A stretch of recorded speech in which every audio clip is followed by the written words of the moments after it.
Ngayong sobrang init ng panahon, lalong ramdam ng mga persons deprived of liberty ang matinding siksikan sa mga piitan sa bansa. May mga hakbang kaugnay niyan ang BJMP at ayon sa mga eksperto, iba po ang init ngayon kumpara noon dahil sa climate change.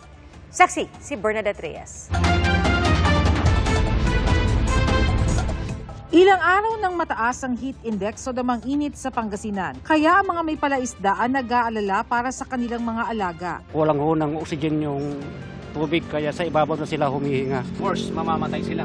Oo. Sa Dagupan City, naramdaman ang pinakamataas na heat index ngayong araw na 44 degrees Celsius. Nagtala rin ng mapanganib o danger level na damang init ang Virac Catanduanes at Tacloban City. Mas ramdam ang init ng panahon sa Iloilo City District Jail, lalo't mahigit 200 lang ang capacity nito pero mahigit 1,000 ang mga PDL sa loob. Medyo gutok na gimanda kami subong sa sulod. Takilid na lang ganyan tulog ang iban. Tiki wala ka man yapon choice mo. Ni kumbaga maskin ano ka ginot tuyog. Ayon sa jail nurse, nitong mga nakaraang araw lang, umaabot sa 100 inmate ang nagpapa-check up sa kanila. Kung morning, so gina-open cell na sila, no? So may area lang dira sila. At least pwede sa kagwa-guwa no kay init gito sulod ang amount activity area nga supposed to be sa mga dalaw dubla tanan nga activity sa jail nga pag morning dara ginakandak ginapatulugan na namon temporary. Sinasalamin nito ang sitwasyon sa iba't ibang malalaking bilangguan sa bansa. Ayon sa Bureau of Corrections, 248% ang congestion rate sa mga sakop nilang kulungan.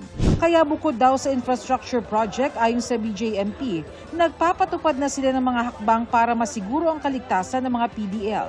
Kabilang dito ang 24/7 na naka-standby na jail nurse, paglalagay ng mga exhaust fan at ventilator shaft, at pagtitiyak na may sapat na supply ng gamot at malinis na tubig.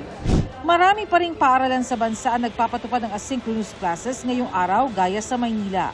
Sa Iloilo City, inirekomenda na kapag naitala ang 42 degrees Celsius na heat index, otomatikong kansilado ang in-person classes. Mas frequent na yung pagtaas nito and tumataas po yung likelihood ng pagkakaroon ng heat cramps or heat exhaustion, lalong-lalo na po sa mga bata or sa mga may edad na.